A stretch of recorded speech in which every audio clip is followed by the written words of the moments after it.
प्रणाम स्वामी जी।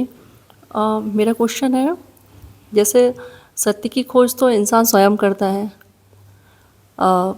तो जो गुरु होता है वो शिष्य को अगर डिलीवर करता है तो फिर वो क्या डिलीवर करता है, अपना ज्ञान या क्या डिलीवर करता है? प्रश्न महत्वपूर्ण है कि सत्य की खोज तो साधक स्वयं करता है, तब उसमें गुरु की भूमिका क्या है? और गुरु यदि इसे कुछ डिलीवर कर रहा है तो डिलीवर कर क्या रहा है?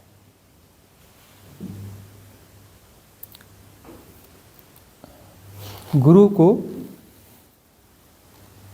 गुरु बनाने में महत्व भूमिका होती है इजोटेरिक सपोर्ट सिस्टम की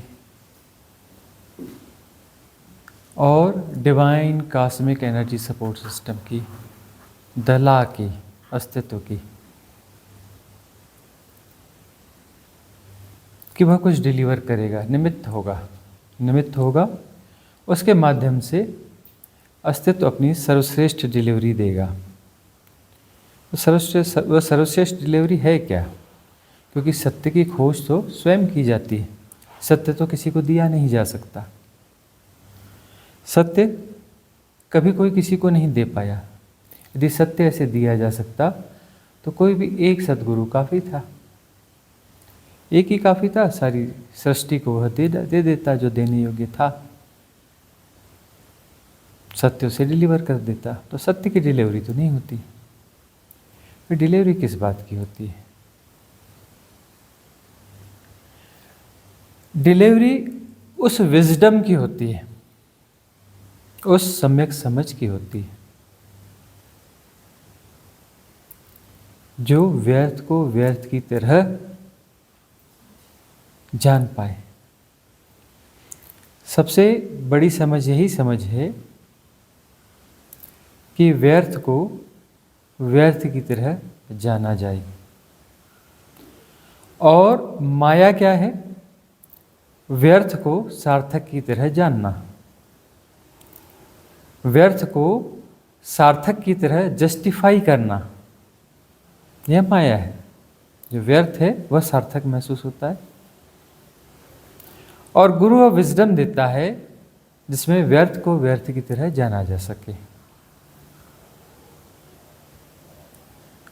उस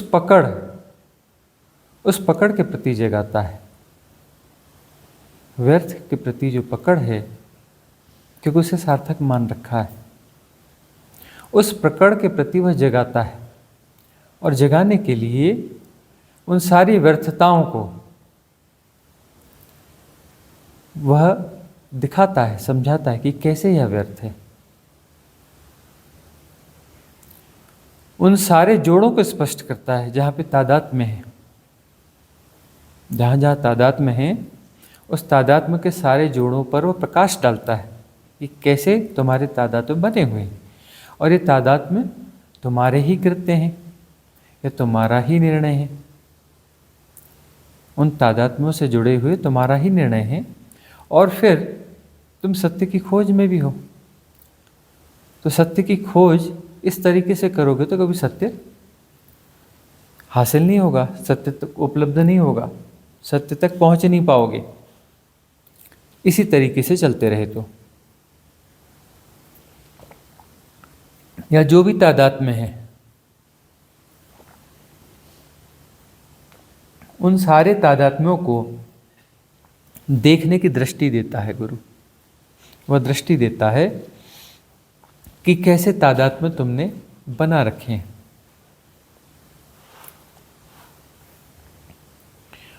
और ये जितने तादात्म्य हैं बने हुए, उतनी बेहोशी है। होश और बेहोशी क्या है? जितने तादात्म्य हैं, उन तादात्म्यों में जितना इन्वेस्टमेंट है, उतनी बेहोशी है। और होश का अर्थ है कि सारा इन्वेस्टमेंट वापस खींच लिया गया। इन्वेस्टमेंट किसका है? खुद का। हम फॉर्म ऑफ एनर्जी, हमारी बीइंग फॉर्म ऑफ एनर्जी है। तो अपनी एनर्जी का, अपनी ऊर्जाओं का, अपने होने का इन्वेस्टमेंट जो है तादात्म्यों में है। तादात्म्यों में इन्वेस्टमेंट है, तरह तरह के तादात्म्य हैं। जो हम नहीं हैं उसे हम अपना होना मानते हैं। मैं यह शरीर हूँ, यह नाम रूप हूँ, मैं शुद्ध बुद्ध हूँ, मैं आत्मा हूँ, या जो भी परिकल्पनाएं हैं, हाइपोथेसिस हैं। मैं श्रेष्ठ हूँ, फिर मैं इस जाति का हूँ, इस वर्ण का हूँ, इस देश का हूँ, इस राष्ट्र का हूँ, इस प्रकार का हूँ, इस शिक्षा पद्धति के द्वारा यह मैंने हासिल किया है, तो अब मैं यह हूँ, पद प्रतिष्ठा। तो न जाने कितने किस्म के तादाद में हैं, और उन तादात्म्यों का जोड़ हम हैं, और भ्रांत सत्ता है। तो भ्रांत सत्ता उसके लिए सत्य है, उसके लिए भ्रांत नहीं है। और गुरु क्या करेगा? भ्रांत को भ्रांत की तरह दिखा देगा कि तुम इसे सत्य मानते हो, सत्य है ही नहीं, यह तो भ्रांत है, यह तो भ्रांत है। तुम कह रहे हो कि तुम्हारी सत्ता सत्य सत्ता है, और गुरु बताता है कि तुम्हारी सत्ता भ्रांत सत्ता है। तुम जिसको अपना होना मान रहे हो वह तुम हो नहीं, वह तुम हो नहीं, और वह तुम हो नहीं सकते। न तुम वह हो और न वह तुम हो सकते हो। तुम कितना भी प्रयास कर लो, कितनी भी चेष्टा कर लो, कितने भी गुणा भाग लगा लो, तुम वह हो नहीं सकते। और जो तुम नहीं हो सकते उनसे तादाद में छूट जाना चाहिए, टूट जाना चाहिए। यह तादाद में जो है बेहोशी है। तादात्म्यों के टूट जाने पर जो शेष बचता है वह होश है, और होश, उस होश में कोई तादात्म्य रहता ही नहीं है। परम होश में कोई तादात्म्य होता नहीं। परम होश यानी चैतन्य। उस चैतन्य में निर्विकार निर्विचार अवस्था होती है। तो जितने भी विकार हैं उन विकारों को विकारों की तरह सद्गुरु बताता है, वह प्रकाश डालता है, वह दृष्टि देता है कि विकारों को विकारों की तरह देख लो, तो उन विकारों से मुक्त हो जाओ। वह मुक्ति विकारों से मुक्ति है, और तुम एक महाविकार हो, बहुत सारे विकारों का जोड़ हो। तुम हो क्या? बहुत सारे विकारों का जोड़ हो। वह बताता है कि तुम हो ही नहीं, तुम हो झूठ का पुलिंदा हो, तुम बहुत सारे विकारों का जोड़ हो। और वह प्रेरणा देता है कि तुम समर्पित हो जाओ, मतलब अपने सारे विकारों को समर्पित कर दो, क्योंकि तुम हो ही विकारों का जोड़, तुम हो ही भ्रांत सत्ता, इल्यूजनरी बीइंग हो, और तुम उसे समर्पित कर दो। गुरु तुम्हारे गार्बेज को लेना चाहता है, तुम्हारे गार्बेज को चढ़ाने के लिए कहता है, वह समर्पित करो। अपना सारा गार्बेज वह तुम चढ़ा दो, वह तुम जैसे ही चढ़ा देते हो तुम शुद्ध हो जाते हो। शुद्ध होकर बुद्ध हो जाते हो। शुद्ध हो गए हो, बुद्ध हो जाओगे। वह तुमसे तुम्हारे विकार मांगता है, अपने सारे विकार समर्पित कर दो। तुम और समर्पित कर क्या सकते हो? तुम्हारे पास है क्या? तुम्हारे पास है क्या समर्पित करने के लिए सिवाय विकारों के? तो प्रेरणा देता है कि तुम व्यर्थ इन विकारों को जाने क्या क्या समझ रहे हो। सोना चांदी हीरे मोती जाने क्या क्या मूल्यवान समझ रहे हो। तुम इसे कुछ दैविक समझ रहे हो, तुम इसे परम समझ रहे हो। है ये विकार। इन विकारों को समर्पित कर दो। सरेंडर और क्या होगा? तुम ही तो सरेंडर होगे ना। तुम हो कौन? तुम विकारों का जोड़ हो। तो गुरु तुमसे मांग रहा है तुम्हारे विकारों को, उस पर प्रकाश डाल रहा है, बता रहा है कि यह सब विकार है, यह कोई हीरे मोती सोना चांदी नहीं है, विकार है। इन विकारों को तुम समर्पित कर दो, और जैसे ये विकार समर्पित हो जाएंगे तुम शुद्ध हो, बुद्ध हो। तुम शुद्ध बुद्ध हो ही, बस विकारों से ढके हुए, उस आवरण से ग्रसित हो। माया क्या है? सब आवरण ही तो है ना। माया कोई सत्य है? एक आवरण है। उस आवरण के प्रति जगा रहा है कि आवरण तुमने ही ओढ़ा है, और इस आवरण को उतार फेंको। उतार फेंकते ही तुम शुद्ध हो, तुम बुद्ध हो। तो डिलीवरी जो दे रहा है, उस डिलीवरी के बगैर तुम्हारी सत्य की खोज सार्थक हो नहीं पाएगी। कौन खोज रहा है सत्य को? तुम ही खोज रहे हो ना। विकारों का समूह सत्य को खोज रहा है। विकारों का समूह सत्य को खोज रहा है। तो क्या विकारों का समूह सफल हो पाएगा सत्य को खोजने में? वह एक ऐसी खोज है जो कभी पूरी हो नहीं सकती। विकारों का समूह कितनी भी श्रेष्ठ प्रयास कर ले, वह कभी सत्य को उपलब्ध नहीं हो सकता। अंततः गुरु समझाता है, तुम जो भी हो समर्पित हो जाओ, क्योंकि तुम विकारों का समूह हो। तुम समर्पित हो जाते हो, सारे विकार गुरु को चढ़ा देते हो, तो सत्य तो उपलब्ध हो ही जाएगा। क्योंकि सत्य तो है ही, सत्य कहीं गया तो है नहीं, सत्य कहीं गया ही नहीं है। वह तुम्हारी मैली चदरिया को कहता है, चढ़ा दो मुझे। तुम अपनी मैली चदरिया चढ़ा दो मुझे, फिर तुम्हारे पास जो है वह निर्विकार, अनंत, असीम, दृश्यातीत वह चदरिया है, जिस पे कभी कोई दाग पड़ा नहीं, जिस पे कभी कोई दाग पड़ा नहीं और कभी कोई दाग पड़ नहीं सकता। और तुम जिस स्थूल चदरिया को अपना होना समझ रहे हो, वह तुम हो नहीं। तुम स्थूल हो ही नहीं। तुम सूक्ष्माति सूक्ष्म हो, तुम अनंत हो, असीम हो, निराकार हो, निर्गुण हो, देश काल के पार हो। वह तुम्हारा होना है जिसके बारे में तुम नहीं जानते हो।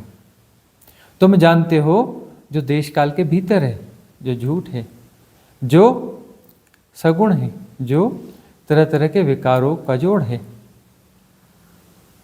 जो आकार में है, नाम रूप है। बहुत सारे झूठ का पुलिंदा हो तुम। यह झूठ का पुलिंदा कभी सच को, सत्य को नहीं पा सकता।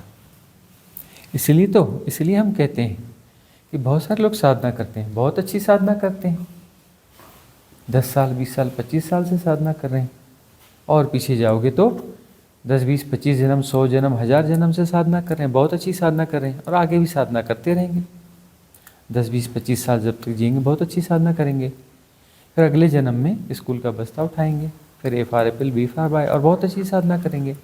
उसके अगले जन्म में भी बहुत अच्छी साधना करेंगे, जन्मों जन्मों साधना करेंगे और बहुत अच्छी साधना करेंगे। बात बनेगी नहीं,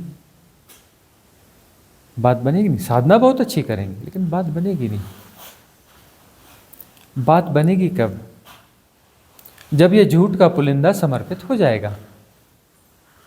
यह झूठ का पुलिंदा सत्य की खोज पर निकला है और इस सत्य को नहीं पा सकता। कितना भी सफर करे, कितनी भी साधना करे, यह झूठ का पुलिंदा सत्य को नहीं पा सकता। यह झूठ का पुलिंदा विसर्जित हो जाए तो सत्य उपलब्ध है ही। समझना यही है, और यही डिलीवरी है। और यह डिलीवरी सद्गुरु ही दे सकता है, कोई और दे नहीं सकता। यह डिलीवरी कोई और दे नहीं सकता। कोई शब्दों को दोहरा भी देगा तो वह डिलीवरी पहुंचेगी नहीं तुम तक। सद्गुरु जो डिलीवरी दे रहा है, उस डिलीवरी में कुछ दिव्य ऊर्जाओं का योग है। वह ट्रांसफरेबल है, वह पहुंच सकती है। नहीं तो वेदों शास्त्रों में तो सब लिखा हुआ है, तो डिलीवरी पहुंचती क्यों नहीं? हाँ, बहुत सारे साधक हैं, वेद शास्त्र तो खूब पढ़ते हैं, रट्टा मारते हैं, सारे श्लोक याद हैं, बात पहुंचती नहीं। और एक सद्गुरु बोलता है, बात पहुंच जाती है। और सद्गुरु ने एक भी वेद शास्त्र नहीं पढ़ा है, उसे एक भी श्लोक नहीं आता है, और उसकी डिलीवरी पहुंच जाती है। और जो खोजी है सत्य का, उसे सारे श्लोक याद हैं, सारे वेद शास्त्र कंठस्थ हैं, पढ़ता है, और डिलीवरी हो नहीं पाती। और एक कबीर, एक रैदास, जिसे एक श्लोक भी नहीं आता, जिसके लिए काला अक्षर भैंस बराबर, और वो डिलीवरी देता है और पहुंच जाती है, उसकी डिलीवरी पहुंच जाती है। तो डिलीवरी जो है उस माध्यम से ही पहुंचेगी, क्योंकि वो शब्द मात्र नहीं है। यदि शब्द होते तो शब्द तो सब जगह मिलते हैं, उसकी मौजूदगी है, उसकी ऊर्जाएं हैं, उसमें बहुत कुछ है जो अदृश्य है, जो तुम्हारी कल्पनाओं के पार है, तुम्हारी पकड़ के पार है, तुम्हारी समझ के बाहर है, जिसे तुम न अब समझ पाओगे न कभी समझ पाओगे। समझोगे तब जब तुम उसके जैसे हो जाओगे, गुरु जैसे हो जाओगे। जब तुम भी शुद्ध बुद्ध हो जाओगे तब समझ पाओगे, उसके पहले नहीं समझ पाओगे। अगला प्रश्न आपका ये। मतलब सब फ्री विल जो होती है अपनी, वो सिर्फ जो रास्ता है अपनी सत्य की खोज पे, जो रास्ता है उस पे चलने में आपकी मतलब आपको आगे वो प्रेरणा देती है, आपकी फ्री विल चला मतलब उस रास्ते पे जाने में आपको मदद करती है। Free लेकिन will? मंजिल तक गुरु पहुंचाता है अपन को। क्या फ्री विल की बात हाँ, कर? जैसे अपन फ्री विल है वो उस रास्ते पर चलने में अपन को प्रेरणा देती है आगे बढ़ने के लिए, उसका उतना ही रोल होता है। फ्री विल का? हाँ, फ्री विल जो है, इसका अर्थ यह है कि दोनों रास्ते हमेशा दिखते हैं। फ्री विल का क्या मतलब है? जब एक ही रास्ता है, यदि सिर्फ एक ही रास्ता हो, सत्य का रास्ता हो, है ना, मुक्ति का मार्ग हो सिर्फ, तो फ्री विल का तो कोई मतलब है ही नहीं, है ना। वह तो परतंत्र है, भले वो सत्य का मार्ग हो। सत्य का मार्ग जो है बहुत बुरा होगा, उसकी कोई क्वालिटी नहीं होगी यदि सिर्फ सत्य का मार्ग हो तो। फ्री विल है, फ्री विल का मतलब दोनों मार्ग दिख रहे हैं, सत्य और असत्य दोनों का मार्ग। एक माया का मार्ग है, एक मुक्ति का मार्ग। सत्य असत्य मतलब एक माया का मार्ग है, एक मुक्ति का मार्ग। सत्य असत्य का कोई और मतलब नहीं होता, माया और मुक्ति। एक में माया को जिया जाता है, माया को बढ़ाया जाता है, पुष्ट किया जाता है, और एक में माया को विसर्जित किया जाता है। जहाँ माया का विसर्जन है जिस मार्ग पर, वह मुक्ति का मार्ग है, और जिसमें एक में माया को पुष्ट किया जा रहा है वह जो है उलझने का मार्ग है, असत्य का मार्ग है। ठीक है ना। तो दो ही मार्ग होते हैं, और फ्री विल है। फ्री विल है कि माया को और जीना है और खेलना है, खेल खेलो खेलो। प्लेग्राउंड तो खेलने के लिए बनाया गया है ना। ये प्लेग्राउंड क्यों बनाया गया है? ये धरती और न जाने कितनी धरतियाँ, अनंत धरतियाँ, अनंत विस्तार में अनंत ही होंगी। तो अनंत धरतियाँ ही अनंत प्लेग्राउंड है ना। ये प्लेग्राउंड है माया को खेलने के लिए, फ्री विल है, खेलो माया को। एक दूसरा मार्ग है कि खेल तो बहुत समय से रहे हैं, है ना, और एक खेल जो है पूरा होता नहीं है, ये खेल पूरा होता नहीं है। इस खेल की व्यर्थता दिखने लगती है, इस खेल की व्यर्थता दिखने लगती है। तो फ्री विल जो है दोनों तरफ है, और सद्गुरु कभी कोई आज्ञा नहीं देता, सद्गुरु सिर्फ सुझाव देता है। सद्गुरु जो है जैसा है उसे स्पष्ट करता है,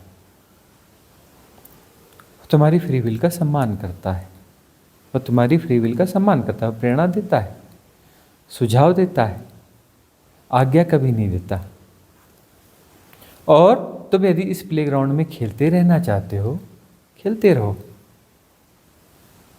सतगुरु को अपने बीज डालने, और बीज डाल देगा जब वो पुष्पित पल्लवित होंगे। पुष्पित पल्लवित कब होंगे? जब तुम्हारी फ्री विल यह कहेगी कि इन बीजों को पनपाना है, अनफोल्ड करना है, उसे खाद पानी देना है, उसे खाद पानी देना है, उसे पल्लवित होने देना है, पुष्पित होने देना है, उसकी सुगंध, उसकी फ्लावरिंग को समझना है। तो जब फ्री विल उस तरफ झुकाव देगी तो बीज तो उसने डाल रखे हैं, उसका काम बीज डालने का है, डिलीवरी बीज डालने की है। डिलीवरी इसकी नहीं है कि वह तुम्हारे भीतर कल्टीवेट करेगा उसे, कि उसे खाद पानी देगा, कि उसे विकसाएगा, पुष्पित करेगा, पल्लवित करेगा, पुष्पित करेगा, उस फ्लावरिंग को लेके आएगा। ये गुरु का काम नहीं है। गुरु का काम है बीज डालना, बीज डालना और बता देना कि तुम इसे कैसे पुष्प बना सकते हो। वह विधि दे देना, वह विज्ञान दे देना कि ऐसे ऐसे तुम कर सकते हो। बाकी तुम्हारी फ्री विल है। उस फ्री विल का जब तुम उपयोग करोगे इस तरफ मुक्तिदायी मार्ग की तरफ, मुक्तिदायी साधना की तरफ, तो तुम अपने आप को मुक्त कर लोगे।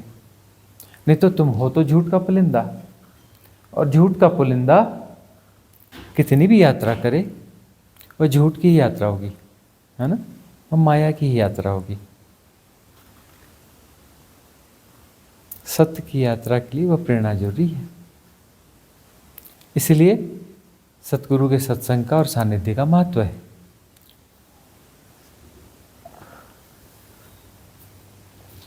शब्द सब जगह मिलेंगे, शब्दों के भंडार भरे भरे पड़े हैं, कहाँ नहीं है भंडार। कितनी किताबें हैं अध्यात्म पर। कोई मनुष्य ऐसा नहीं है जो सारी किताबों को पढ़ सके जो अध्यात्म पर लिखी गई हैं।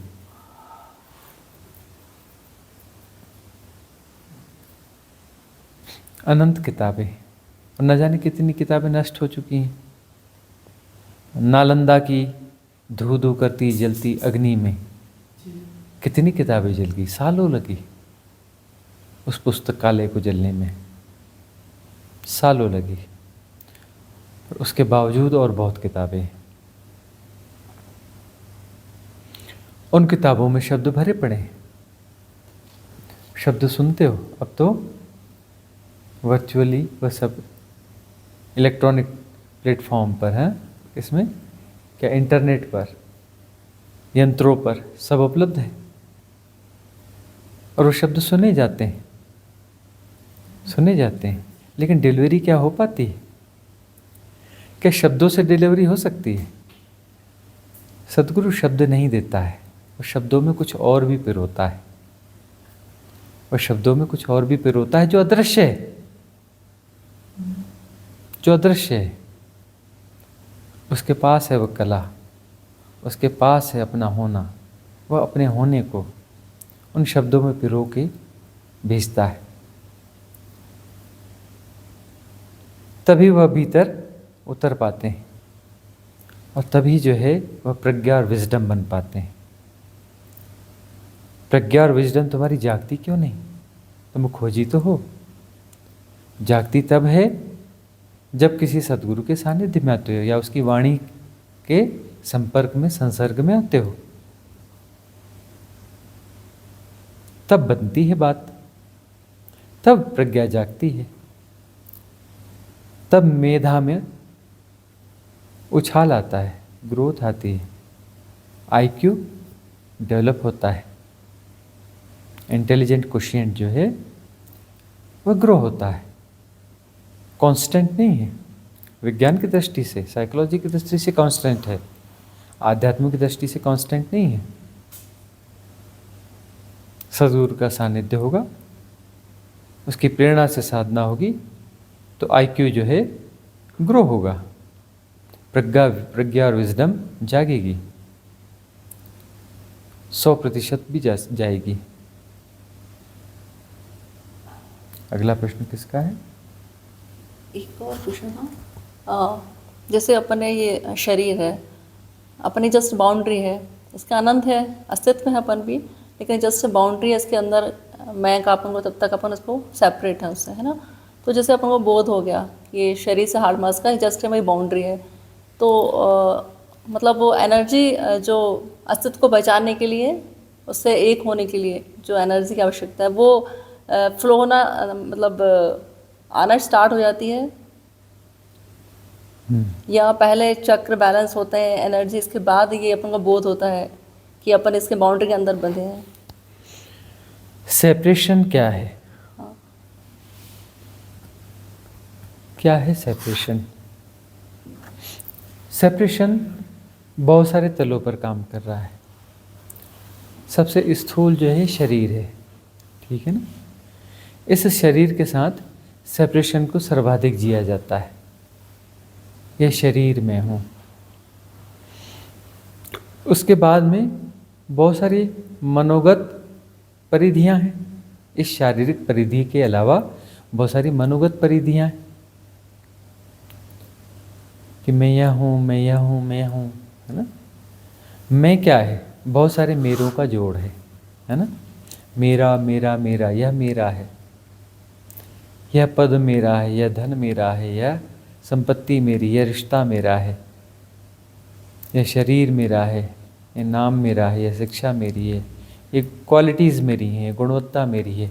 बहुत सारे मेरे मेरे मेरे मेरे मेरे का जोड़ क्या है? मैं है। अलग से मैं कुछ नहीं है। सारे मेरे मेरे हटा दो तो मैं कहीं है ही नहीं। मैं तो बहुत सारे मेरों के जोड़ के कारण जो है, बहुत सारे मेरों के जोड़ के कारण मैं जैसी कोई सत्ता भासती है। मैं जैसी कोई सत्ता है नहीं।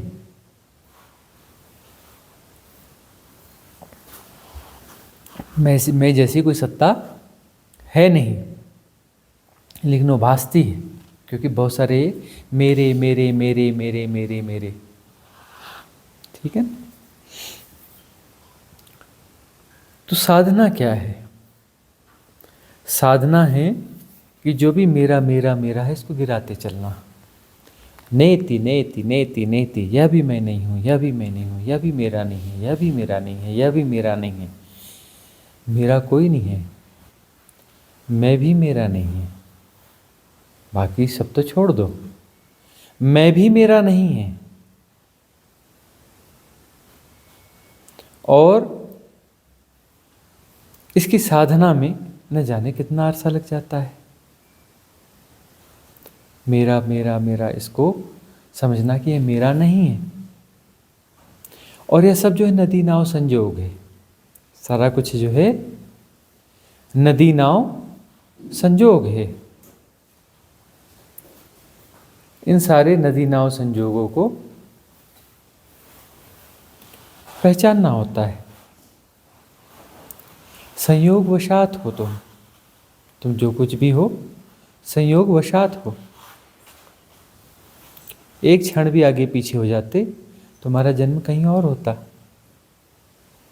तुम्हारा नाम रूप कुछ और होता, तुम्हारी परिस्थिति और भूमिका कुछ अलग होती, तुम्हारी पद प्रतिष्ठा कुछ अलग होती, तुम्हारे संबंध कुछ अलग होते, है ना। एक क्षण भी देर हो जाती तो जिस गर्भ में तुमने प्रवेश किया उसमें कोई और प्रवेश कर जाता और सारा कुछ परिवर्तित हो जाता।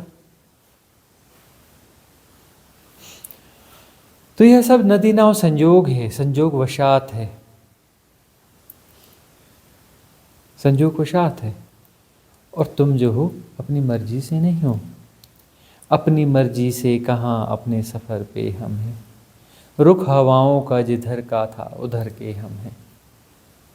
अपनी मर्जी से तुम नहीं हो। तुम जो करना चाहते हो वह होता नहीं है, तुम धकियाए जाते हो।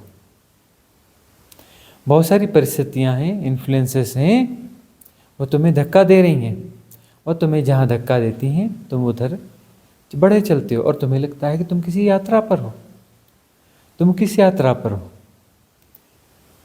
तुम्हें धक्के दिए जा रहे हैं, तरह तरह के धक्के हैं, और धक्के तुम्हें कहीं ले जा रहे हैं और तुम्हें लगता है कि तुम्हारी यात्रा चल रही है। तुम्हारी कौन सी यात्रा है?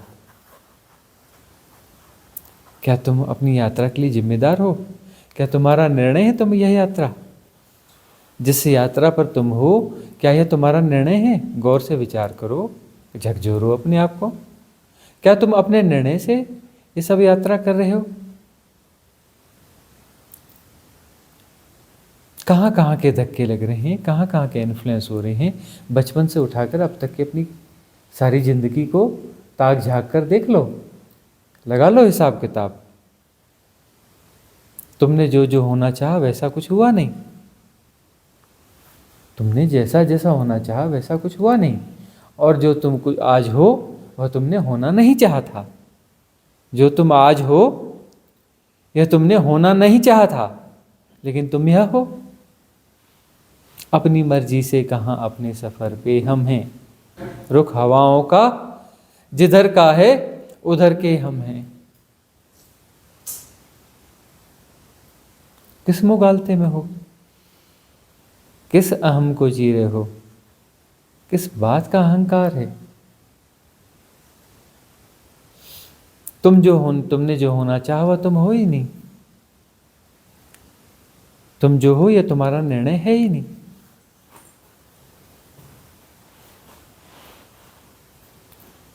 तो यह सब समझ पैदा करनी होती है। जब ये समझ आती है तो माया का स्वरूप स्पष्ट होता है, माया का स्वरूप स्पष्ट होता है। और जो जैसा है हम इसे स्वीकार कर लेते हैं, जो जैसा है इसे हम स्वीकार कर लेते हैं, इसे हम नहीं बदल सकते हैं, लेकिन हम इसे जानने वाले हैं। यह मैं नहीं हूँ, यह मैं नहीं हूँ, तो इसे जाना तो जा रहा है ना। तब असली सत्ता प्रकट होती है जो जान रही है। ये सारा प्रपंच जो जान रही है, प्रपंच है, उस प्रपंच को सब जान रही है। और वह जानना किसी प्रयास का परिणाम नहीं है, किसी प्रयास के द्वारा वह जानना नहीं हो रहा है, वह जानना किसी प्रयास से नहीं घट रहा है। वह जानना स्वाभाविक है, स्वभावगत है। जाना जा रहा है, जिसके द्वारा जाना जा रहा है वह एफर्टलेस है, क्योंकि वह उसका स्वभाव है। वह जानने के लिए उसे किसी प्रयास की जरूरत नहीं है, किसी आंखों को मीच कर देखने की जरूरत नहीं है, किसी कानों में तेल डालकर सुनने की जरूरत नहीं है। उसके पास न कान है, न आंख है, न उसके पास शरीर है, उसके पास कुछ भी नहीं है। लेकिन तब भी जानना उसका स्वभाव है। वह इंद्रियातीत है, उसे किसी इंद्रिय की आवश्यकता नहीं है। अलग अलग इंद्रियां बनाई जाती हैं अलग अलग चीज़ों को जानने के लिए, अलग अलग संवेदनाओं के लिए अलग अलग इंद्रियां काम करती हैं इस शरीर में। और वह इंद्रियातीत है, क्योंकि वह किसी सफ़र पे नहीं है। किसी सफ़र पर यदि निकलोगे तो पाथे चाहिए, किसी सफ़र पर निकलोगे तो टूल्स चाहिए, साधन चाहिए, तभी तो सफ़र पे न जाओगे। सफ़र पे जाओगे तो देखने के लिए आंखें चाहिए, सफ़र पर जाओगे तो सुनने के लिए कान चाहिए, सफ़र पर जाओगे तो चलने के लिए पैर चाहिए, सफ़र पर जाओगे तो श्वास चाहिए, ऊर्जा के लिए, प्राण के लिए, है ना। कुछ सफ़र के स्वादों का आस्वाद करना है, उसके लिए स्वादेंद्रियाँ चाहिए, वहाँ से ऊर्जाओं का प्रभाव होगा। सफ़र के लिए सब कुछ चाहिए, सफ़र के लिए सेपरेशन चाहिए, टूल्स चाहिए, पंचेंद्रियाँ चाहिए, है ना। और वो सफ़र होता है, सेपरेशन का सफ़र होता है, एक स्थान से दूसरे स्थान पर जाया जाएगा। तो यात्रा, सारी यात्रा क्षुद्र की यात्रा है ना। यात्रा पर कौन है? कोई यात्रा पर है और किसी यात्रा कहीं पर यात्रा कर रहा है, द्वैत है ना। कोई क्षुद्र है तभी तो यात्रा पर है। और जो जान रहा है, जिसे किसी इंद्रिय की आवश्यकता नहीं है, जो किसी यात्रा पर नहीं है, जो किसी यात्रा पर है ही नहीं, उसका होना मात्र ही परिपूर्णता है। और जानना उसका कोई कृत्य नहीं है, उसके होने में शामिल है, उसका स्वभाव है, उसका स्वभाव है जानना। तो वहाँ जो है जानना जब स्वभाव है तो कोई समस्या वहाँ है ही नहीं।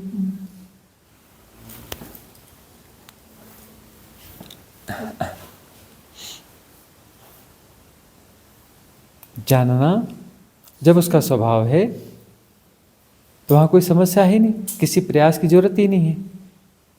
प्रयास जब होंगे, प्रयासों में कुछ कमी होगी या प्रयासों की परिपूर्णता होगी, प्रयासों की कमी होगी तो कोई समस्या पैदा होगी, है ना। प्रयासों में कोई एक्यूरेसी नहीं होगी तो समस्या पैदा होगी। वहाँ किसी प्रयास की आवश्यकता ही नहीं है, अप्रयास से जाना जा रहा है तो वहाँ कोई समस्या पैदा ही नहीं होती। जानना स्वभाव है, वहाँ कोई द्वैत है ही नहीं, वहाँ कोई द्वैत है ही नहीं।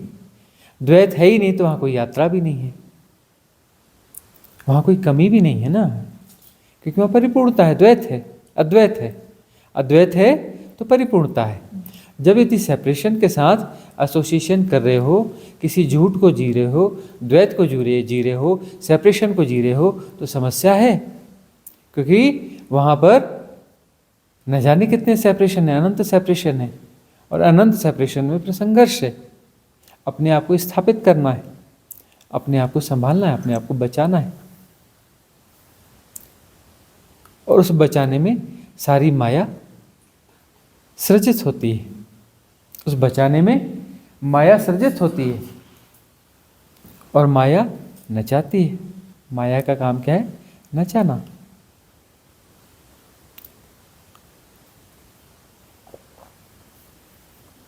कठपुतली हो ना तुम, और नचाने वाली कौन है? माया है ना।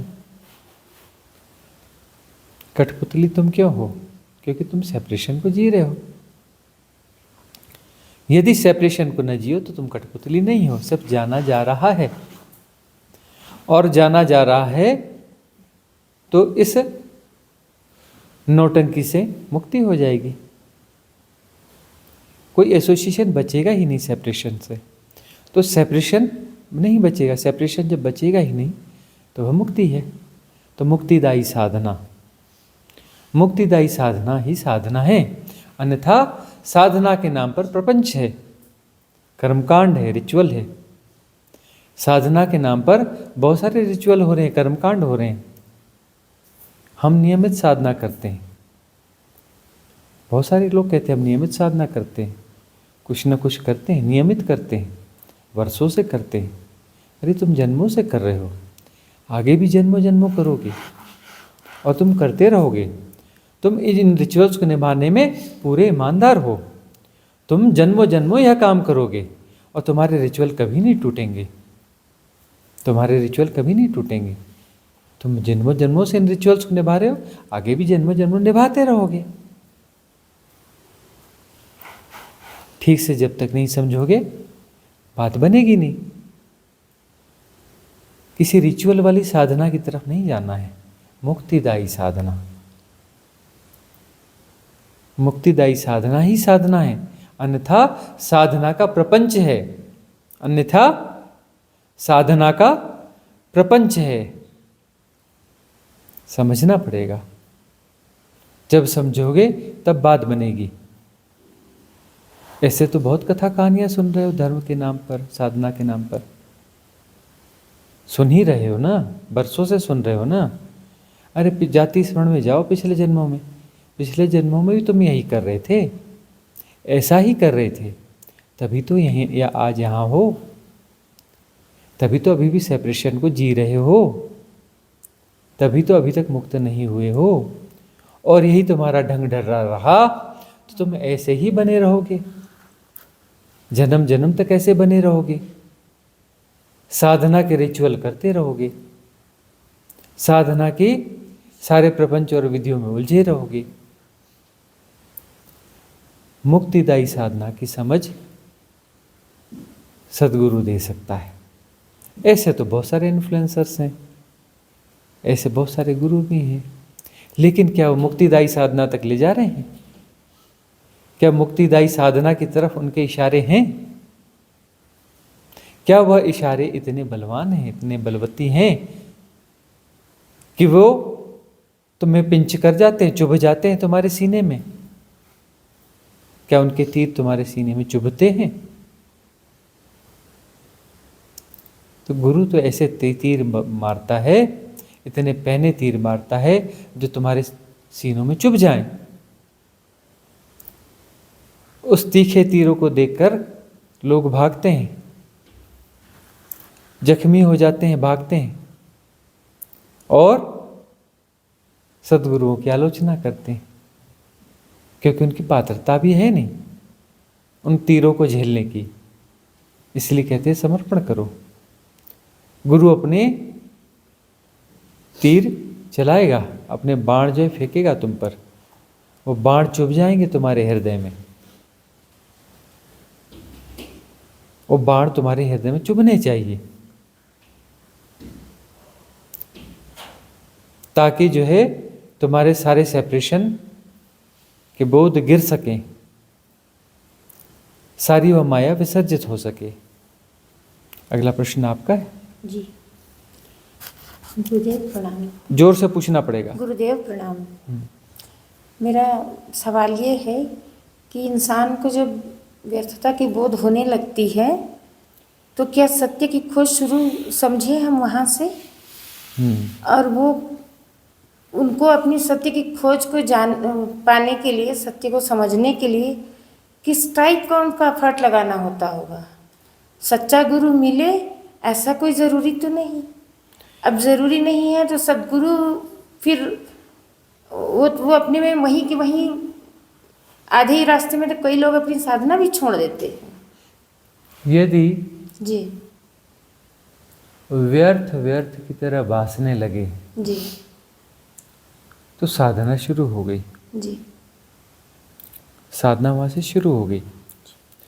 व्यर्थ व्यर्थ की तरह भासने लगे तो मान के चलना सदमार्ग पर आ गए हो, और सदमार्ग पर आ गए तो कदम सदगुरु की तरफ बढ़ ही जाएंगे। जी हो सकता है आकर्षण हो, कुछ व्यर्थ की तरफ आकर्षण भी हो, कुछ छोटी मोटी चीज़ें व्यर्थ लग रही हैं, लेकिन बहुत सारे व्यर्थ चीज़ों के प्रति आकर्षण बाकी है।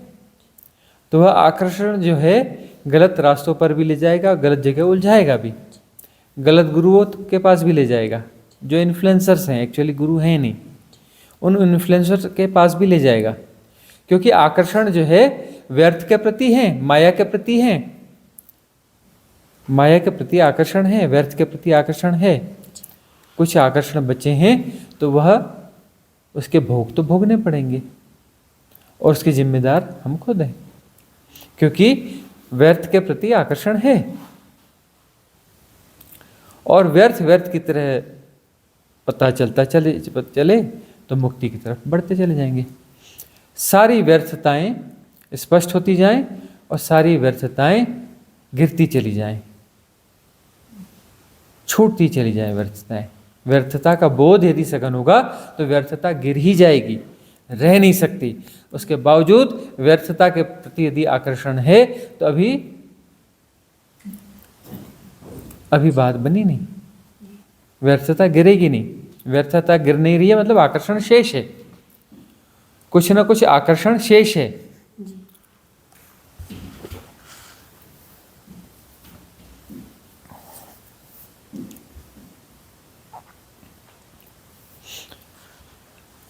उलझ जाते हैं, बहुत सारे लोग उलझते हैं। बहुत सारे इन्फ्लुएंसर्स हैं जो गुरु के रूप में प्रतिष्ठित हैं, जो कहते हैं यह मीठी जलेबी बांट दो या फलाना यह खा लो तो क्या हो जाएगा, कृपा बरस जाएगी। कौन सी कृपा के लिए जा रहे हैं? हाँ, मछलियों को दाना डाल दो तो कृपा बरस जाएगी, काला कपड़ा पहन लो तो कृपा बरस जाएगी। किस कृपा की बात कर रहे हो? व्यर्थ के प्रति आकर्षण है ना, तभी तो वैसी कृपा के पीछे जाया जा रहा है। वैसी कृपा के पीछे दौड़ किस बात की है? कृपा तो एक ही है, जो सतगुरु कहता है तैयार हो जाओ, मैं तुम्हारा शीश उतार लूं, तुम्हारी गर्दन को काट दूं, सिर धड़ से अलग कर दूं। और वही एक कृपा है, और दूसरी कोई कृपा है नहीं। दूसरी कोई कृपा हो भी नहीं सकती। लेकिन तो कौन सी कृपा चाहिए? किस कृपा की दौड़ में हो वह देखो। व्यर्थ के प्रति आकर्षण है, व्यर्थ के प्रति आकर्षण है, और कामना मुक्ति की। आकर्षण व्यर्थ के प्रति है और कामना मुक्ति की है। कैसे संभव होगा? कैसे संभव होगा? अपने भीतर के द्वंद्व को देखो, अपने भीतर झांको। क्या तुम ईमानदार हो? क्या तुम ईमानदार हो? बहुत से कहते हैं हमें मुक्ति चाहिए, लेकिन पहले यह हो जाए और ऐसा ऐसा होना चाहिए। मुक्ति के साथ कुछ कुछ ऐसा होना चाहिए। सशर्त मुक्ति चाहते हैं, और वो शर्तें कौन सी हैं? हमारी यह कामनाएं पूरी होनी चाहिए। हमारी इतनी कामनाएं पूरी होनी चाहिए, हमारा सेपरेशन बचना चाहिए, और वह सेपरेशन जो है ऐसा सेपरेशन हो कि उसमें कोई समस्या भी ना हो। सेपरेशन अपने आप में समस्या है, सेपरेशन एक समस्या है, समस्या के अलावा कुछ भी नहीं है सेपरेशन।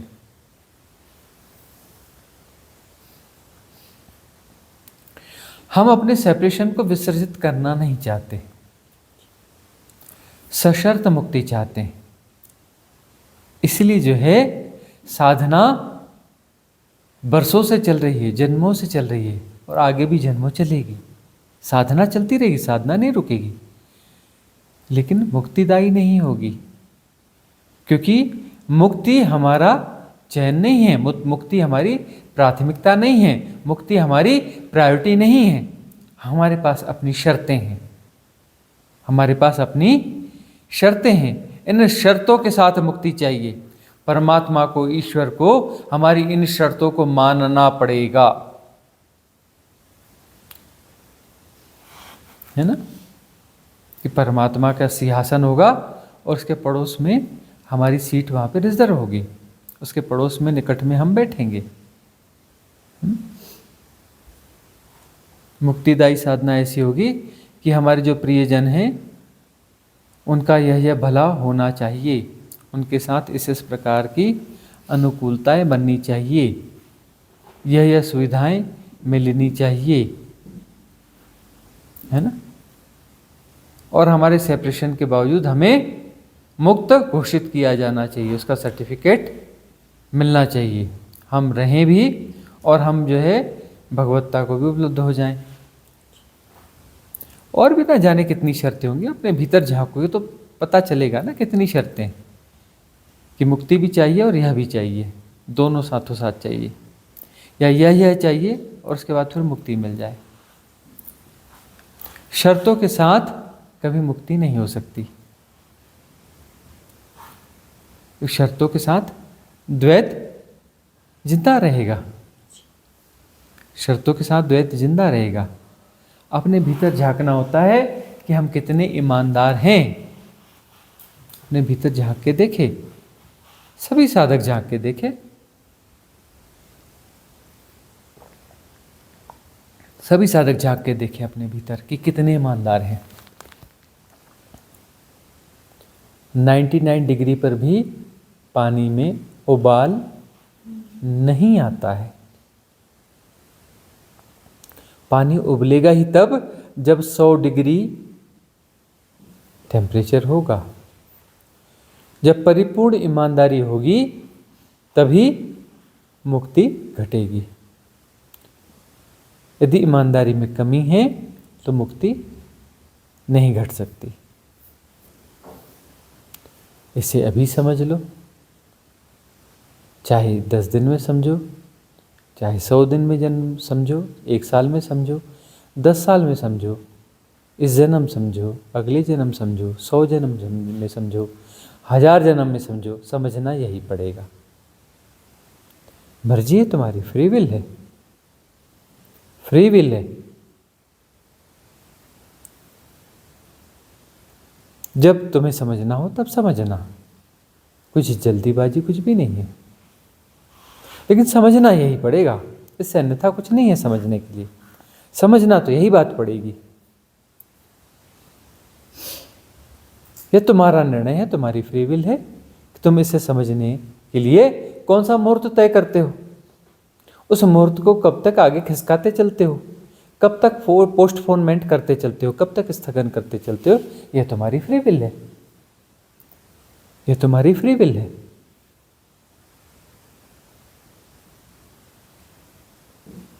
स्पष्ट हो रही बात आपको? और कोई प्रश्न है? है एक प्रश्न है, जिससे थोड़े दिन के लिए मुझे लगने लगा बचपन से ही व्यर्थता, थोड़ा जोर से पूछिए। बचपन से ही व्यर्थता का बोध होता था मुझे, कोई चीज़ ज़्यादा अट्रैक्टिव नहीं लगा मुझे। अब बात उम्र इतनी निकलती गई तो गुरु आए जीवन में, आपको बताई थी मैं, फिर सेवा व्यवहार जानती नहीं थी, एक कि जरूरी एक नेचर होता है इंसान का, ऐसा था कि सिंपल रहना, सेवा में रहना, परिवार लोगों को खाना पीना खिलाना, उसके बारे में नहीं सोचना, बिल्कुल साफ सुथरा जीवन। फिर कुत्ते बिल्ली आ गए घर में, कैसे आ गए होंगे मुझे पता नहीं। फिर चुपचाप उसको सेवा कर रही हूँ, आज भी नहीं लगता मुझे, अनकंडीशनल हो गई उनके लिए, दुख नहीं है मुझे कि खर्चा होता है, फला होता है, ढेकाना, ऐसा कुछ नहीं। लेकिन क्या ये मेरे मार्ग में बाधक है? इसमें यह देखना है कि हमारे होने का ढंग क्या है। जी हमारे होने का ढंग क्या है। जी लेकिन उसके साथ में एक बड़ी चीज है होश, जी है ना। बेहोशी में चीजें नहीं होना चाहिए। बहुत सारी चीजें इन्फ्लुएंस में भी हो रही हैं, जी ये बात बहुत उठती है। जी कुछ लोग हमें पूछते हैं, कहते हैं, हम इसके जवाब देते नहीं हैं। आज हम जवाब दे देते हैं, जी ठीक है ना। कि लोग कहते हैं कि नहीं, कुत्तों को भोजन डालना चाहिए, गाय को भोजन खिलाना चाहिए, मछली को भोजन कराना चाहिए, यह करना चाहिए, वह करना चाहिए, जीव सेवा करना चाहिए, फलानी सेवा करना चाहिए, ठीक है ना। करो, कौन मना कर रहा है। और कहते हैं कि इससे मुक्ति होगी। अरे कहाँ की ईंट, कहाँ का रोड़ा, कहाँ का क्या क्या जोड़ लेते हो भाई। खिलाओ ना सबको, अपना सेवा करो ना, लेकिन उससे मुक्ति मिल जानी चाहिए। क्यों मिलना चाहिए उससे मुक्ति? तुम्हारा शौक है, तुम करो, खिलाओ पिलाओ, लेकिन हिसाब किताब कि हम यह करेंगे जी, यह करेंगे जिससे मुक्ति मिलना चाहिए, से फल मिलना चाहिए, फल मिलना चाहिए। हाँ, भगवान को अपना रिकॉर्ड में सुधार करना चाहिए, सब बराबर चढ़ाना चाहिए कि हम यह कर रहे हैं, इतने मछलियों को खिलाया, इतने कुत्तों को खिलाया, इतनी बिल्लियों को खिलाया, इतने गाय को खिलाया, इतना यह किया, इतना वह किया। कैसे पूर्ण भाग में पड़े। अरे भाई, वो तुम्हें अच्छा लगता है, करो, करते रहो, लेकिन उससे मुक्ति मिलना चाहिए। कहाँ उत्तर और दक्षिण को आपस में जोड़ रहे हो? क्या लेना देना उससे मुक्ति का? करते रहो ना, कौन मना कर रहा है। लेकिन उसका मुक्ति से क्या लेना देना? मुक्ति से क्यों जोड़ रहे हो उसको? साधना से क्यों जोड़ रहे हो? जबरदस्ती साधना से जोड़ रहे हो उसे, जबरदस्ती मुक्ति से जोड़ रहे हो उसे। भी करते रहो ना, कौन मना कर रहा है। लेकिन मुक्ति और साधना अलग चीज है, यह अलग चीज है। आपस में जोड़ते क्यों हो इनको? हिसाब के किताब क्यों लगाते हो कि इतने कुत्तों को खिला दिया, इतने बिल्ली को खिला दिया, इतने मछली को खिला दिया, इतने समय तक खिला दिया तो मुक्ति तय हो गई? फालतू की बातें, कहाँ की कहाँ। कहीं की ईंट, कहीं का रोड़ा, भानुमती ने कुनबा जोड़ा, कहाँ का कहाँ जोड़ देते हैं। तुम्हारा शौक है, खिलाओ पिलाओ, सब करते रहो, अच्छी बात है। लेकिन साधना से क्या लेना देना है इसका? मुक्ति से क्या लेना देना है? कौन विरोध कर रहा है इसका? करो ना, तुम्हारे मन में सेवा का भाव है तो करते रहो, उससे मुक्ति हो जाएगी, उससे साधना हो जाएगी। फालतू की बातें कहाँ की कहाँ जोड़ देते हो।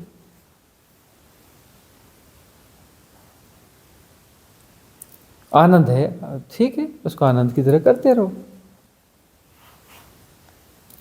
उसमें क्यों साधना को जोड़ते हो, क्यों मुक्ति को जोड़ते हो? इररिलेवेंट चीजों को कहां से कहां जोड़ देते हो। करते रहो, अच्छा है, लेकिन इससे मुक्ति होगी, यह कोई साधना है? नहीं गुरुदेव, कभी नहीं सोची मैं कि मन में आया ही नहीं। कई कई दिन तो ऐसा होता है कि खाना बन गया उनका 3 घंटे के अंदर, खिला के आ गई, तब याद आता है मुझे कि उन्होंने खा लिया है। ये बेहोशी है। हाँ, एक रिचुअल की तरह है, रिचुअल्स के साथ में बेहोशी होती है जी बगैर बेहोशी के रिचुअल निभाए कैसे जाएंगे, है ना। बिरले होते हैं जो रिचुअल को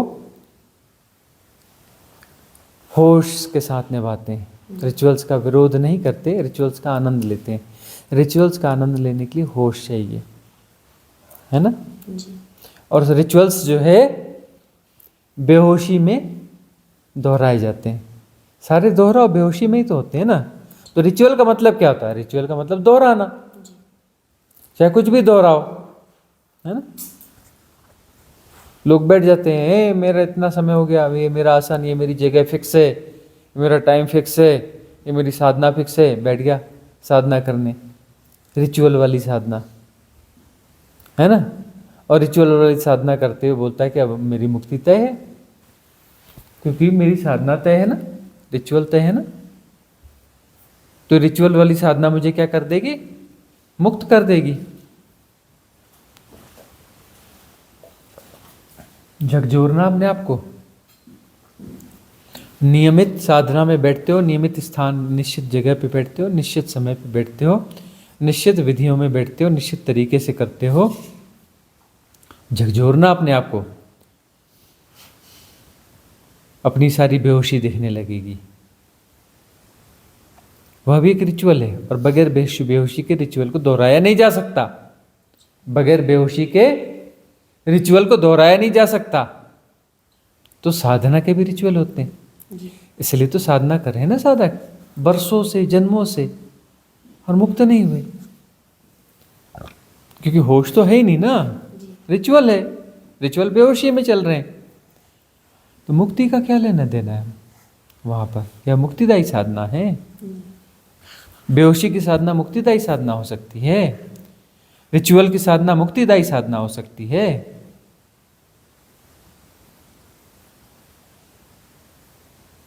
न जाने कैसे कैसे प्रपंच हम गढ़ते हैं और गुणा भाग लगाते हैं, ऐसा ऐसा हो रहा है तो मुक्ति हो जाएगी, है ना। हम कहते हैं इसी जन्म में मुक्ति, लोग कहते हैं हाँ जी हाँ जी हाँ जी इसी जन्म में मुक्ति। अब जो है नियमित रूप से हम इस प्रकार से साधना करेंगे, है ना। नियमित रूप से हम इस प्रकार की साधना करेंगे, नए रिचुअल गढ़ लेंगे। इसलिए क्या होता है, जब सदगुरु मौजूद होते हैं वह तोड़ते रहते रिचुअल्स को बनने नहीं देते। लेकिन जब वो नहीं रहते हैं उसके पीछे परंपराएं पैदा होती हैं, वो परंपराएं किन्हीं रिचुअल्स को फॉलो कर रही होती हैं। वहाँ पे रिचुअल्स होते रहते हैं, रिचुअल्स होते रहते हैं। ओशो एक हुए ना सदगुरु महान, है ना। वहाँ जाओ, 6:30 बज गया सुबह, एक म्यूजिक स्टार्ट हो जाएगा बिल्कुल टाइम पे, है ना। 1 मिनट भी देर नहीं होती ना, लोग बराबर पहुंच जाते हैं, दौड़ते पहुंच जाते हैं, बराबर पहुंच रहे हैं। कोई 25 साल से, कोई 20 साल से, कोई 15 साल से, है ना।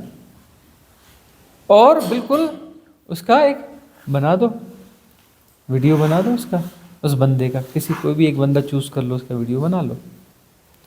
दूसरे दिन बनाओ, तीसरे दिन बनाओ, चौथे दिन बनाओ, 5वें दिन बनाओ, बिल्कुल वैसा ही आएगा और वैसा ही हिलना डुलना चालू कर देगा। बिल्कुल वैसा ही वैसा करेगा, जैसा वो कल कर रहा था, जैसा परसों कर रहा था, जैसा नरसों कर रहा था, वैसा ही करता है बिल्कुल। कितने साल से कर रहे हो? मैं 20 साल से कर रहा हूँ, मैं 25 साल से कर रहा हूँ, 25 साल से डायनामिक कर रहा हूँ। अकड़ देखो ना उसकी, मैं 25 साल से डायनामिक कर रहा हूँ, 25 साल से उस रिचुअल को फॉलो कर रहा है। ओशो ने कहा था 90 दिन करना। 90 दिन करना मतलब अधिकतम, यदि तुम महामूढ़ हो तो 90 दिन लगेंगे, यदि तुम कम मूढ़ हो शायद 40, 50, 60 दिन लगेंगे। यदि तुम्हारे में मूढ़ता की बहुत कमी है तो 10-5 दिन बहुत होते हैं, 10-5 दिन बहुत होते हैं। तो बोलते नहीं जी हम तो 25 साल से कर रहे हैं डायनामिक। और 6:30 बजे वो म्यूजिक ऑन हो जाता है, 6:30 बजे बिल्कुल रोबोट पहुंच जाते हैं और वही वैसी हरकतें कर रहे हैं जैसे 25 साल से कर रहे हैं, 20 साल से कर रहे हैं, वैसी हरकतें करते हैं, है ना। अलग अलग समय पर अलग अलग टेप रिकॉर्ड बज जाते हैं और रोबोट आकर के वैसा ही वैसा करने लगते हैं, जैसा कल किया था, जैसा परसों किया था, जैसे नरसों किया था, जैसे 10 साल पहले किया था, जैसे 25 साल से कर रहे हैं। जब सदगुरु मौजूद नहीं होते हैं तब क्या होता है, इस प्रकार के रिचुअल से चलते हैं और वही रिचुअल जिन्होंने जगाया था, वही रिचुअल जिन्होंने जगाया था, वही रिचुअल बेहोशी देने लगते हैं, वही बेहोशी में होने लगते हैं। जो भी रिचुअल है उस समय रिचुअल नहीं थे, जब सदगुरु थे तब वह रिचुअल नहीं थे। जब सदगुरु गैर मौजूद हो जाते हैं तो वह रिचुअल हो जाते हैं।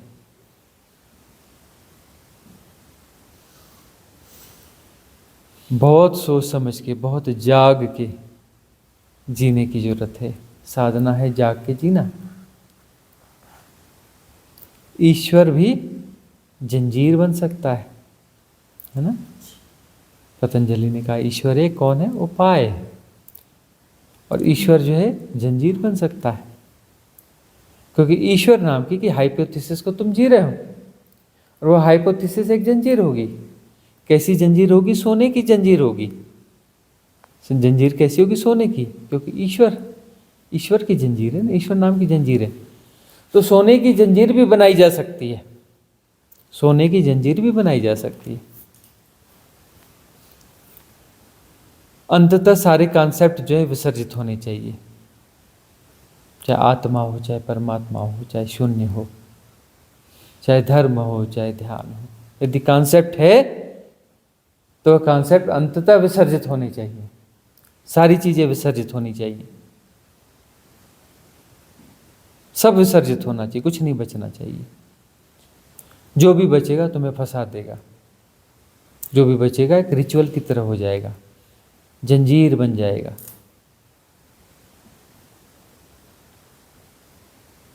कोई और प्रश्न है? तो आज की सभा यहाँ समाप्त की जाए। सचिन जी का प्रश्न है? हाँ तो थोड़ा जल्दी पूछिए, लगाइए, जोर लगाइए आवाज में। जब हम साधना में बैठते हैं तो कभी कभी उठने का मन नहीं करता, बैठने का ही मन होता है, और ऐसे लगता है कि थोड़ी ऊर्जा चल रही है, तो क्या करें? कभी कभी कुछ उठ जाते हैं, तो क्या, क्यों ऐसा क्यों होता है? साधना है कुनकुनी साधना है ना। कुनकुनी साधना है, ठीक है। इसमें होश को कैसे बढ़ाया जाए ना, उस तरफ काम करने की जरूरत है। उठने का मन नहीं करता है, हालांकि इसमें एक प्लस पॉइंट है कि सीटिंग जो है, सीटिंग नहीं कर पाते बहुत सारे लोग, है ना। मन बहुत बेचैन होता है। यदि लंबे समय तक सीटिंग हो रही है और उसके बाद में भी ऐसा नहीं होता है, इतनी ऐसी कोई बेचैनी नहीं है कि उठ जाएं, बेचैनी बिल्कुल नहीं है। सीटिंग यदि बनी हुई है तो वहाँ पर सिर्फ होश की ज़रूरत है कि जो जैसा हो रहा है, जैसा का तैसा जाना जा रहा है। वो सीटिंग, आसन, सीटिंग का मतलब क्या? आसन सद गया ना। सीटिंग का मतलब है आसन सद गया। अष्टांग योग सुना है ना, आसन सद गया। आसन सद गया तो उसमें फिर बाकी क्या चीजें आगे, और क्या क्या है अभी आसन के आगे क्या है? यम नियम आसन। तो यम नियम और आसन, तीन चीजें सद गई। अब जो है असली बात शुरू हो रही है ना। क्या? प्राणायाम, प्रत्याहार, धारणा, ध्यान, समाधि, है ना। प्राणायाम हम कह रहे हैं ना, श्वासों का प्राणायाम तो बताया है ना। अचानक एक्सेल और जानते रहो। प्राणायाम की परम विधि दी ना, छोटी मोटी विधि तो दी नहीं हमने, यह विधि, फलानी विधि, ढिकानी विधि, यह विधि, परम विधि दे दी प्राणायाम की। इससे बड़ी विधि हो नहीं सकती, है ना। और धारणा, ध्यान, है ना। तो धारणा तो ऐसी धारणा दी है कि कोई सारी धारणाओं को गिरा दे। धारणाओं को टिकने का तो कोई आधार दिया नहीं हमने। धारणा के पार तो वैसे ही हो जाओगे, ठीक से यदि रेजोनेंस में हो, है ना। तो व्यर्थ की सारी धारणाएं गिर जाएंगी और साधना की धारणा स्पष्ट रहेगी। और ध्यान घटने में देरी तो है नहीं, ग्लिम्स तो आते हैं। हमारे जितने भी साधक हैं, ज़्यादातर साधकों को, 99% साधकों को ग्लिम्स तो आते हैं, ध्यान के ग्लिम्स तो घटते हैं। धारणा, ध्यान, समाधि सिर्फ एक ही कदम तो बाकी है। ध्यान तो घट रहा है, ग्लिम्स तो आ रहे हैं, एक ही कदम बाकी है। जो भी हमारे साधक हैं और थोड़े भी ईमानदार हैं, रेजोनेंस में हैं, वो ध्यान तक तो हैं ही। अब सिर्फ समाधि की बात है। तो समाधि आने वाले पर होश जो है बराबर बना रहना चाहिए।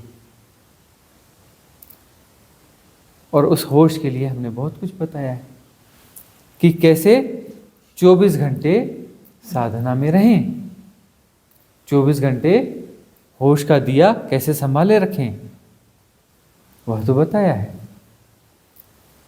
तो समाधि भी बहुत दूर है नहीं, समाधि भी बहुत दूर है नहीं, बस ईमानदारी की बात है।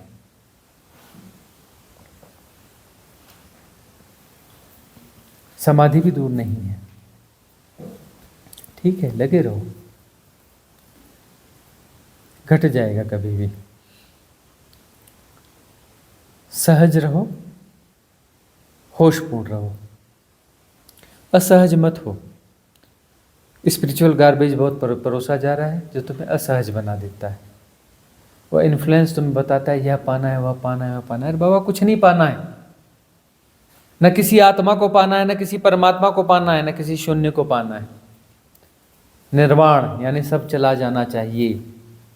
मरो हे जोगी मरो, मत मरो, सिर्फ मर जाओ। पाने को कुछ भी नहीं है, खोने को है। जो भी पाया है, सारा पाया हुआ सेपरेशन को जन्म देता है। जो कुछ भी पाओगे उससे कुछ सेपरेशन नहीं निर्मित होगा, इसलिए पाना कुछ भी नहीं है। जो पाया हुआ है उससे मुक्त हो जाओ, नया कुछ नहीं पाना है। जो पाया हुआ है उससे मुक्त हो जाओ, मुक्तिदायी साधना की तरफ पढ़ो। पाने की साधना की तरफ क्यों जाते हो? पाना कुछ भी नहीं है, जो पाया हुआ है वह खो देना है।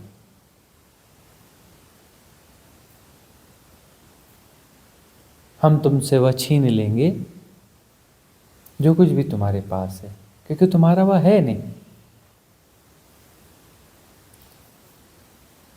और हम तुम्हें वह दे देंगे जो तुम हो ही, जो तुम हो ही, सदा से हो, वही हम तुम्हें दे देंगे। और जो तुम नहीं हो और तुम कहते हो कि तुम हो, वह हम तुमसे छीन लेंगे। इतना ही काम है सद्गुरु का। सारे व्यर्थ को तुमसे छीन लेगा और सार्थक को तुम्हें दे देगा, क्योंकि तुम हो ही, वो तुम्हारा होना ही है। तुम्हारा होना ही तुम्हें दे दिया जाएगा। और जो तुम नहीं हो वह तो तुमसे छीन लिया जाएगा। वह छीन लिया जाएगा तभी बात बनेगी।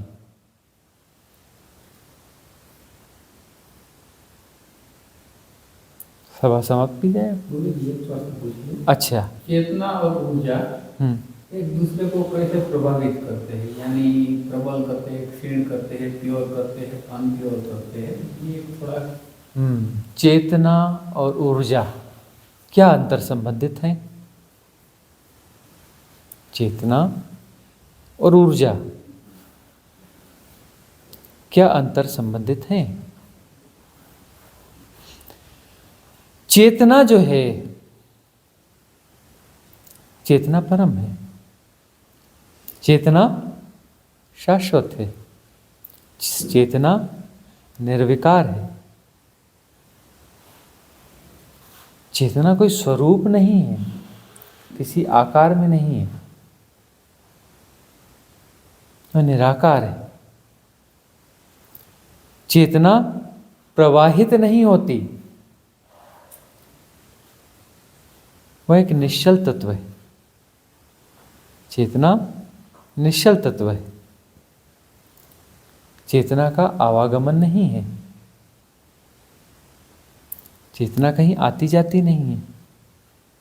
वह निर्मल है, निष्कलुष है, निर्मल है और उसमें कभी कोई कलुष चढ़ा नहीं है।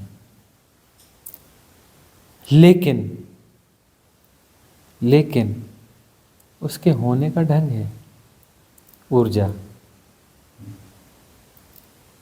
चेतना की व्युत्पत्ति है, ऊर्जा। उसके होने का ढंग है, लेकिन चेतना के अपने गुणधर्म वही हैं जो हैं, और उसके होने का ढंग है ऊर्जा। और वह ऊर्जा जो है यह सृष्टि है, और चेतना सृष्टि नहीं है, परासृष्टि है। लेकिन उस चेतने के होने का ढंग यह सृष्टि भी है। वह नहीं है लेकिन है वही।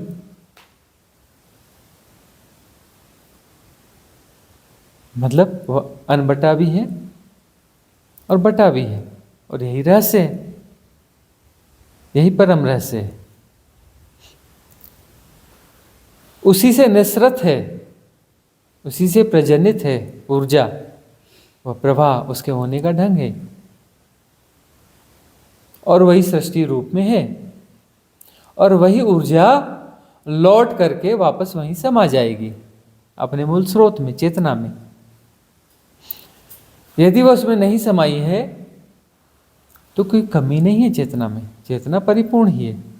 पूर्ण से पूर्ण निकाल दो तब भी पीछे पूर्ण ही बचता है, ठीक है ना। और पूर्ण में पूर्ण डाल दो तब भी उसमें कोई बढ़ती नहीं होती, वह जैसा था वैसा ही रहेगा, है ना। क्योंकि ये बटा ही नहीं है, एक्चुअली तो बटा ही नहीं है ना। बटता तो उसमें होता कि कुछ निकला तो निकलने के बाद में घट गया, जुड़ गया तो फिर बढ़ गया। ऐसा तो होना ही चाहिए और होता ही। यदि बटा हुआ होता तो बटा हुआ है नहीं। तो ऊर्जा उसके होने का ढंग है, चेतना के होने का ढंग है ऊर्जा। और ऊर्जा चेतना में सम्मिलित हो जाएगी तो चेतना में कोई बढ़ोतरी नहीं होने वाली है। और चेतना निसृत हो रही है, चेतना से निसृत हो रही है ऊर्जा, तो ऊर्जा उसमें चेतना में कुछ घट नहीं रहा है, वो उसके होने का ढंग है। उसी से ये लीला चल रही है। ये बहुत गहरे में समझने की बात है, और समझाई तब जाएगा जब बोध होगा। उस महाबोध के क्षणों में सब मिस्ट्री समझ में आती है। तब ये एक दूसरे को पुष्ट नहीं कर रहे हैं, ये एक्चुअली है ही एक दूसरे को पुष्ट करने का अर्थ है कि अलग अलग है। तो ये माना समझा जाए कि चेतना का जो स्पंदन है वही ऊर्जा स्फुटित होती। अब यदि इस दृष्टि से देखें तो ऐसा भी कहा जा सकता है, बाकी चेतना में कोई स्पंदन नहीं है लेकिन सारे स्पंदन उसी के हैं। यह बड़ी विचित्र भाषा है कि चेतना में कोई स्पंदन नहीं होते हैं, चेतना कभी डोलती नहीं है, लेकिन सारा हिंडोलन उसी का है, सारे स्पंदन उसी के हैं, और उसका ही परिणाम है यह ऊर्जा, यह सृष्टि। ये ऐसे रहस्य हैं जिसे सुलझाना थोड़ा मुश्किल है, लेकिन ये ऐसे रहस्य हैं जिन्हें जिया जा सकता है। इन्हें जीना आसान है, सुलझाना मुश्किल है। सुलझाते रहते हैं, सुलझाते रहते हैं, सुलझाते रहते हैं, जन्मों जन्म निकल जाते हैं। और जीने चलो तो अभी और यहीं जिया जा सकता है। किसी जन्म जन्म की साधना की कोई ज़रूरत नहीं है। जिस क्षण वह विवेक व प्रज्ञा जागेगी, अभी और यहीं हम इसे जीने लगेंगे, और जीते ही बात पूरी हो जाती है। अब पूर्ण करें यह सभा, समाप्त करें।